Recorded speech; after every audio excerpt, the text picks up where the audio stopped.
What's up, brand builders? Stephen Hurahan here at BrandMasterAcademy.com, and in this video you're going to learn how to find your niche as a branding specialist so you can get crystal clear on what you do and who you do it for, and become the obvious choice for your brand new clients.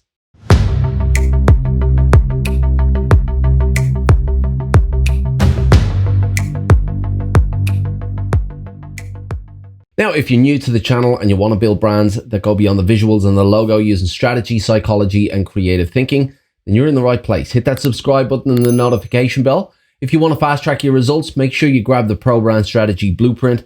It's a free download and the link is in the description. Now, I got a question the other day in the Facebook group. If you're not part of the Facebook group, go and search Brand Strategy Community or get the link in the description below. We're getting hundreds of new members per week.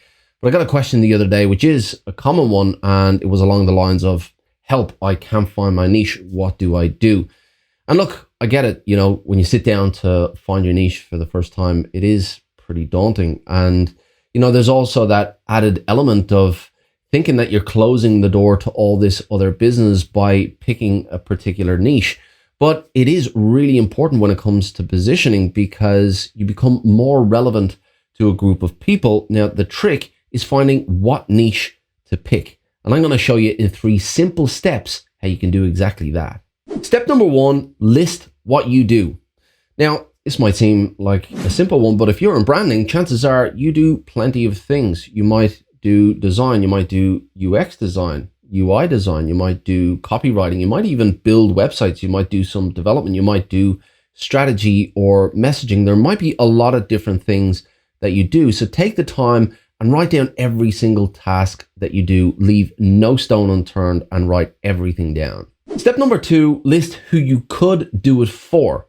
So what you want to do here is create an exhaustive list of industries, and that would include sub-industries as well. So for example, the hospitality industry could also include food and beverage. It could include a brewery or a winery or some kind of accommodation.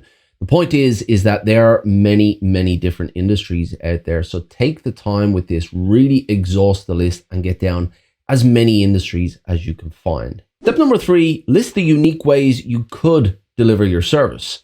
Now, there are many different ways that you can do this. You really need to get creative here, but there are very slight nuances that you can use to offer your services different to your competitors. You can combine a certain number of tasks to offer a unique service or a unique package to your audience. You could give them a unique experience. You could offer coaching in what you do. You could do a done for you service or a done with you service. There are a lot of different ways that you can take what you do, put a little slant on it, put a little twist on it, and create something completely new. Step number 4, filter your list with these 3 questions. What do I love to do? What am I good at? And what is the most profitable thing to do? They are the 3 questions that you need to filter all 3 lists with. So go back through and find everything that you have listed and filter it through those 3 questions. What do I love to do? What am I really good at? And what is the most profitable? And step number 5, score your list. So take every item that has been tagged and give them a score out of 10. So do you love it? Do you super duper love it? If so, give it a 10. If you love it just a little bit, give it a 1. Is it profitable? Is it really, really profitable? If so, give it a 10. If it's a little bit profitable, give it a 1. So take all of those items that have been tagged, give them a score out of 10. And then you have a list of elements that you can start to mix and match and combine. And I guarantee you, if you take the time with this, if you go through each and every one of these steps in the methodical way that I've given you here, you will have a list of niches that you can go after. Now listen, I know this isn't easy when you first sit down to do it, because I crossed that bridge before and I didn't have any kind of methodical process.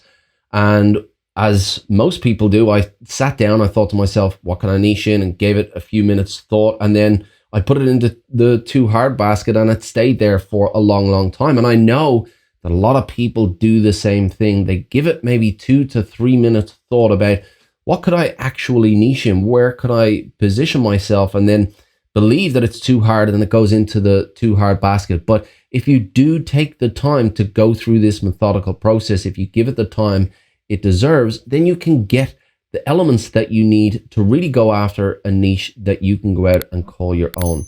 So take that time, really take the time to go through each and every one of these steps, because it will be worth it. You will find that there are so many different directions that you can go. And once you find one that you can call your own, that's when you can start to put in the effort to build your reputation and become known in that space.